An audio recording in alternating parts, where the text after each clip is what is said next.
kada su svakog vikenda ginule po 3 osobe. Sinoćna nesreća u beogradskom naselju Banjici, kada je čekajući autobus stradalo 2 ljudi. Na trotorije je izletelo vozilo i usmrtilo ih.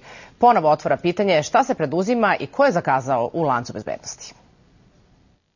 Ovo je snimak koji juče na autoputu Beograd-Novi Sad zabeležio načelnik saobraćajne policije. Zbog vožnje od 242 km na sat, vozač je platio kaznu od 120.000 dinara, a dozvola mu nije uzeta ili je strani državljanin.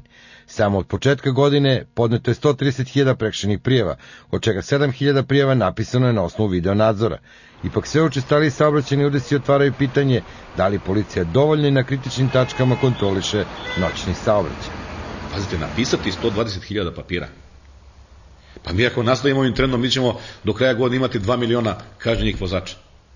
Znači svaki vozač će platiti kaznu po jednu. Ja tvrdim da saobraćajna policija radi odgovorno svoj posao, da je prisutna na terenu, čak što više mislim da je prisutna previše na terenu.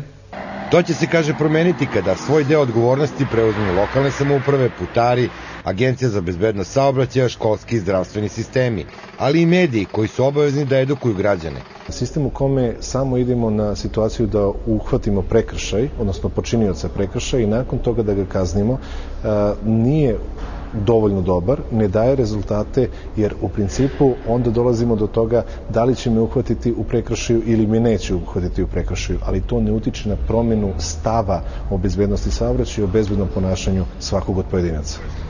U prva 2 meseca ove godine pravosnažno je osuđeno više od 30.000 vozača, najviše zbog prevelike brzine, vožnje pod dejstvom alkohola i kršenja saobraćajnih propisa. 1/4 svih prekršaja učinjeni su vozači u Beogradu.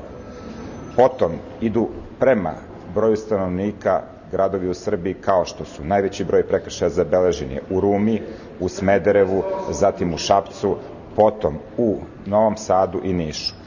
S razmjerno broju stanovnika najmanji broj prekršaja učinjen je u Kragujevcu, negde oko 480. Veliki problem u primjeni zakona o bezbednosti u saobraćaju, doneto krajem 2010.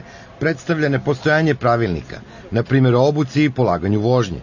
Žureći da dobiju dozvolu po starim pravilima, čak 200.000 ljudi dobilo je dozvolu u posljednje 2 godine.